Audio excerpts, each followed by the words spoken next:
Hi, my name's Andy. Thanks for being here. Yeah, it's really good to see you. So, thank you. I don't know if you've seen us on Twitter. On Twitter, and things like that. that's right. And there was actually one of your Cumbria Free You found a Remainer Now on the streets. Oh, I tagged you in. I did see it. So that's how I saw it. So just say, full disclosure, I voted Remain, but I realised that there was an awful lot of people out there, like Daniel, like Andrew here. Andrew, all right, nice to see you. Okay, leave and have changed their minds. We're non-party affiliated, so I think Andrew's a LibDem member, Daniel's a Green Party member, we're out there. They're saying they've changed their minds, and no one was doing it. No, a lot of people weren't amplifying. So jumped on a hashtag, set up an account. It's turned into Twitter, Facebook, website. We're obviously out in public now, getting people to speak at rallies, and just say, look, it's okay to change your mind.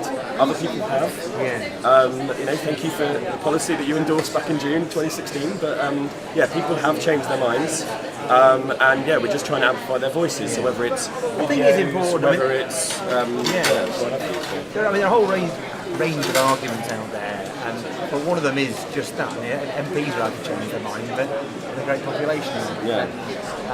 Whatever one thought about this score 3.5 years ago, undoubtedly facts have emerged that none of us are aware of. If you'd asked me 4 or 5 years ago what Article 50 was, I'd have taken a stab at a new romantic band in the early 80s. I had no idea. We're all on a learning curve that is about straight up, and so it's no insult to anybody.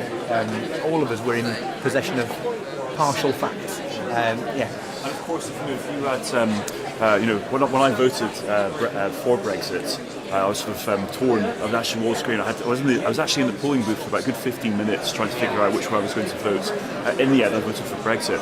But had I realised that this is what they're looking at, no deal Brexit, there's absolutely no way I would have voted for Brexit. No way at all.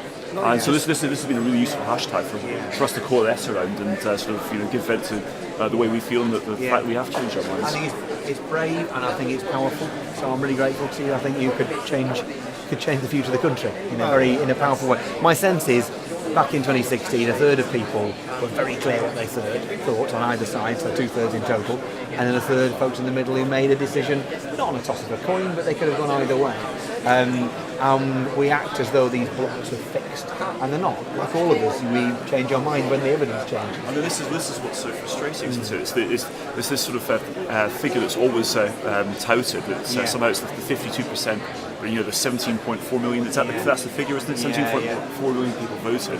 3 years ago, yes, they did, and I was one of them, and it's not 17.4 anymore. It can't be. There's no way it can be. There must be. I would say thousands of people like me, if not more, who have voted for Brexit 3 years ago, but between then and today have actually completely changed their minds. So I came across a little group of farmers in my patch about 2 weeks ago, and rough stab, I'd say 50-50 how they voted in 2016, and not one of the 50 who voted Leave, 50% who voted Leave, thought no deal was anything other than barking. And in a sense, so those votes were part of the 17.4 million, and the government and others have taken their votes and twisted them to mean something else. Absolutely. So if I'd voted Leave, I'd feel really angry that someone had taken my vote and interpreted it wildly. I mean, I remember pretending to be Nigel Farage when we were training up Nick Clegg to have the debate with Nigel back in 2014, I think it was. And so you studied the things that Nigel Farage has said.